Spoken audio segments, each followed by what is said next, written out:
Policies used by the company. This video is brought to you by Unacademy in association with gyancentral.com.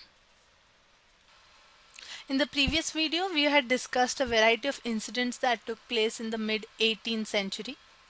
Moving on to the 19th century, the company followed aggressive policy of territorial expansion.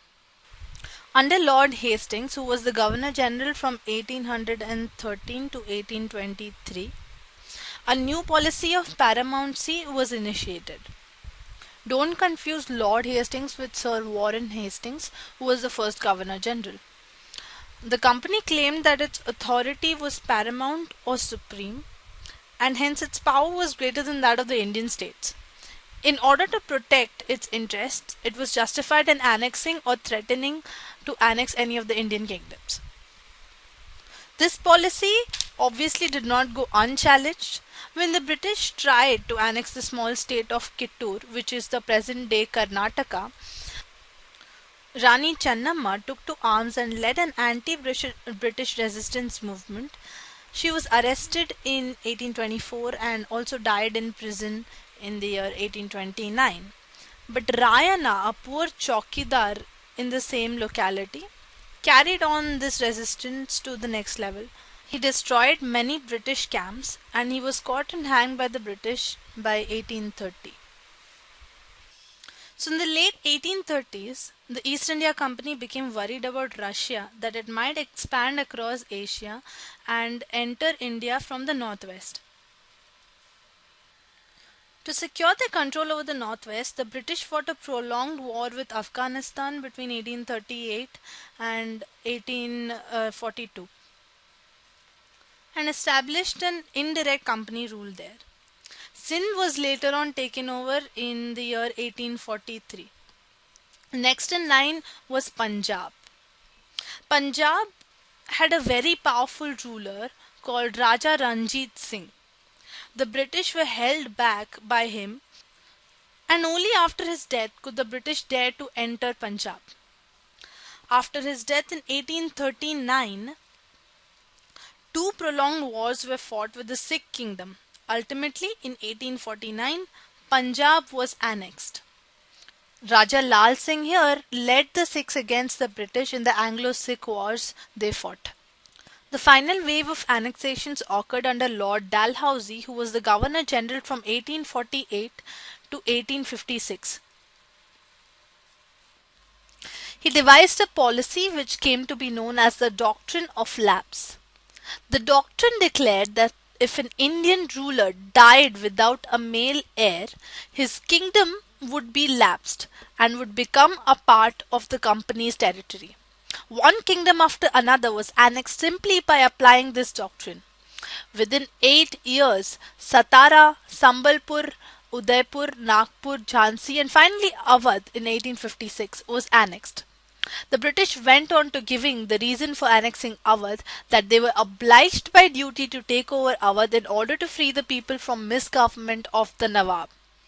Enraged by the humiliating way in which their Nawab was disposed, the people of Awadh joined the Great Revolt that broke out in 1857. Now let us look at the administration reforms the British brought out in the 18th and the 19th century. Sir Warren Hastings was the Governor General from 1773 to 1785. By this time, the company had acquired power not only in Bengal but also in Bombay and Madras. The British territories were broadly divided into administrative units called the presidencies. There were 3 presidencies named Bengal, Madras and Bombay, and each was ruled by a governor, and the supreme head of the administration was the Governor General. Warren Hastings, the first Governor General, introduced several administrative reforms, notably in the sphere of justice. From 1772, a new system of justice was established. Each district was supposed to have 2 courts. One was the criminal court, which was also called the Faujdari Adalat, and the civil court, which was the Diwani Adalat. The Maulvis and the Hindu Pandits interpreted the Indian laws for the European district collectors who presided the civil courts, and the criminal courts fell under the supervision of the collectors. A major problem was that the Brahman Pandits gave different interpretation of local laws based on different schools of the Dharma Shastra. As a solution to this problem, in 1775, 11 Pandits were asked to compile a digest of Hindu laws. N.B. Halhed translated this digest into English. By 1778, a code for Muslim laws also was compiled for the benefit of the European judges. Under the Regulating Act of 1773, a new Supreme Court was established, while a Court of Appeal called the Sardar Nizam Adalat was also set up at Calcutta. The principal figure in an Indian district was the collector, whose main job was to collect revenues and taxes and maintain law and order in his district with the help of judges, police officers, and darogas. His office became the collectorate, and it became the new center of power and patronage that steadily replaced various holders of authority. The colonial rule in India brought in some new ideas of administration and reforms, but its power rested in the military strength. The Mughal army was mainly composed of a cavalry, or the trained soldiers on horseback, and infantry, who were the pedal or the foot soldiers. They were given training in archery and the use of sword. The cavalry dominated the army, and the Mughal state did not feel the need to have a large professionally trained infantry. The rural areas had a large number of armed peasants, and the local zamindars often supplied the Mughals with pedal soldiers. A change occurred in the 18th century when the Mughal successor states like Awadh and Banaras started recruiting peasants and training them as professional soldiers. The East India Company also adopted the same method and built its army and named it as the Sepoy Army, which is derived from the Indian word Sipahi, meaning soldier. As the warfare technology changed from the 1820s, the cavalry requirements of the company army declined.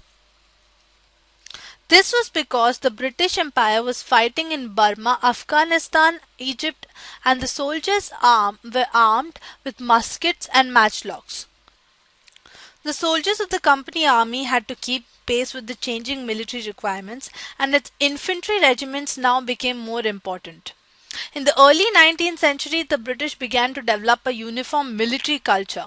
Soldiers were increasingly subjected to European style training and discipline to regulate their life far more than before. This often created problems since caste and community feelings were ignored in building a force of professional soldiers. Individuals couldn't give up their caste and religious feelings and see themselves as soldiers and not as members of communities. This introduction into the East India Company's military reforms was necessary because we will later be discussing how these changes led to the Great Revolt of 1857. Thus, the East India Company was transformed from a trading company to a territorial colonial power. Arrival of the new steam technology in the early 19th century also aided this process. Before that, it took around 6 to 8 months to travel to India by sea. Steamships reduced this journey time to 3 weeks, enabling more Britishers and their families to come to India. By 1857, the company came to exercise direct rule over 63% of the territory and 78% of the population of the Indian subcontinent. Combined with its indirect influence on the remaining territory and population of the country, East India Company had virtually the whole of Indian subcontinent under its control. So far, we have established how the East India Company came to power in India. In our next video, we will introduce how the East India Company ruled the countryside and what were the predicaments faced by the poor farmers and the local people of India.